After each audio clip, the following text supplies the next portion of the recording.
In 2011 and 2012, we were all thinking, okay, thank God it's only Greece because it can be circumvented, it can be handled. But an economy, as you said before, like Italy, it's too big.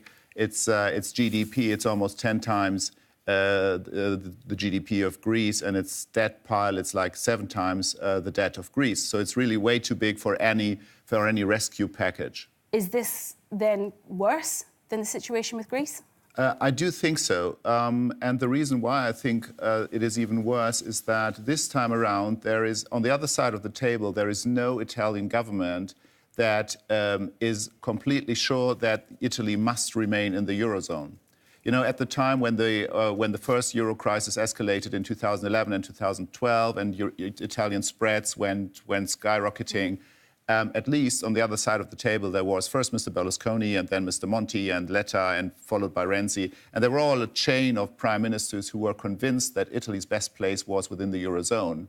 And now this time around, we learned that once this technocrat government of Mr. Cottarelli is over and these other guys come into power, their first target will be to take Italy out of the Eurozone. And that is, of course, the worst nightmare for financial markets these days. I mean, you're talking about, no fix here. Is this a sign that the Eurozone's crumbling? It is definitely one of these make or break moments. And, the good thing about this is that Europe has always moved ahead in times of crisis. So it is very possible that we see one of these events where actually politicians come out of at 4 o'clock in the morning from overnight meetings and present their solution to this mess, to this crisis. And that could actually be a forced deeper integration of the crisis, which up to this day is unthinkable.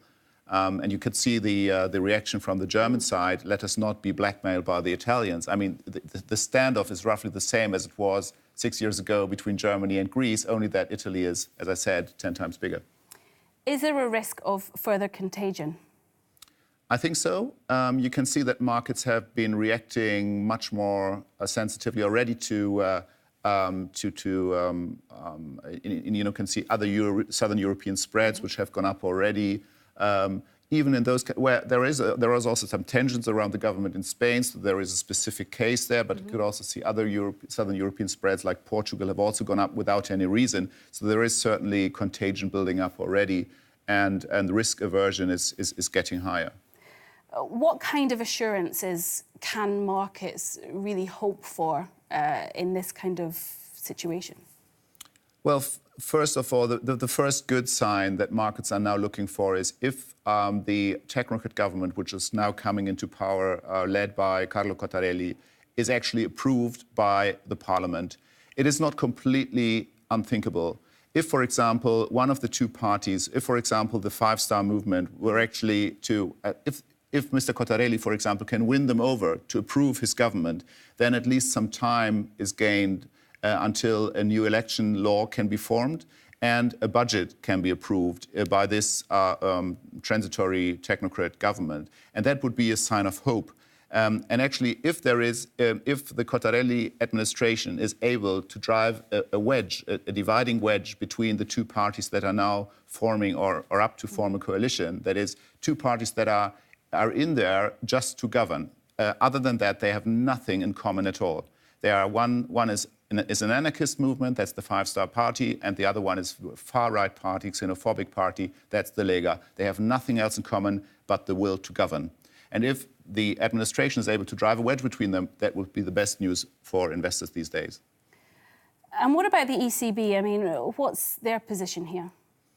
Well, I think the ECB is looking at this with, they are getting disturbed in their process of policy normalization. They were actually planning to walk away from quantitative easing later this year. And then the question was just, do we put a hard stop end of September, or do we introduce some soft tapering, some, smaller amounts they purchase until the end of this year, which would have been my expectation. But now it's even the question they could have actually end up with higher amounts that they need to purchase because they need to really push out their adjustment process even more. And I think the ECB has got the sensation, on the one hand, there is the risk of a policy mistake that is reining in monetary policy too early. At the same time, they are running out of time because at some point there will be a tipping point in the economic cycle, and then they will not have enough time left to adjust monetary policy, i.e., raise rates back to normal levels. Do you think we'll hear from the ECB soon?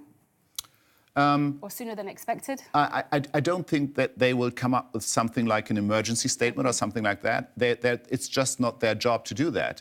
But I think that they will actually use their communication, like speeches given by the board members, etc., to express their thoughts about that. What about safe havens here? I mean, we're seeing even the 10-year Treasury yield getting some interest at the moment. What about the Swiss franc? Yeah, you can clearly see that the Swiss franc is also benefiting. Unlike on previous occasions this year, when the Swiss franc was not considered safe haven, it's actually the case this time around. And the reason is probably that some European investors who want to stay invested in Europe and do not want to go into other safe havens like the yen or the dollar are actually preferring the Swiss franc on this occasion. So it's probably intra-European switches that are taking place here. And what about the SNB? I mean, the euro versus the franc, it hasn't moved very much. What are the SNB doing? Are they buying euros to maintain the status quo, to kind of ride out this little storm? I mean, we've just discussed it's not a little storm, but yeah, it's probably not a big storm yet, and we must see how markets, or if markets and when markets calm down over the course of the next couple of days. I would think that with too much strength on the part of the Swiss franc, it is very possible that the SNB reacts. We have seen that on earlier occasions, and obviously it's a kind of a headwind in a recovering economy. So definitely the SNB does not want to see too much strength on the part of the Swiss franc. So I could imagine that at some stage, I don't know where the threshold is, but I could imagine that at some point the central bank would step in.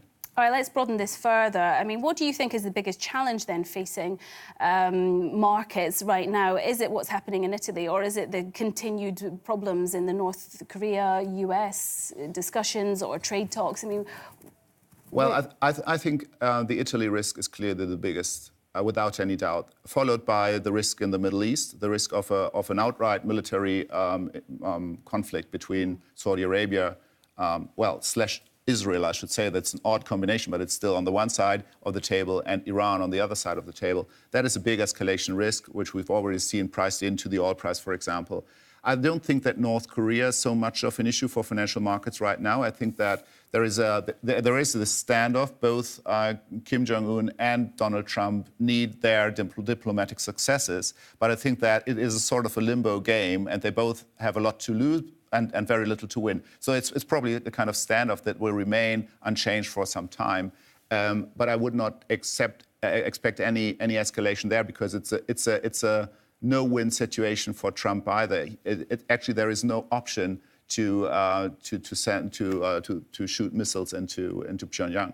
All right. Okay. Well, we've got lots to discuss today. Thank you very much indeed, Martin Lück. Well, thank you.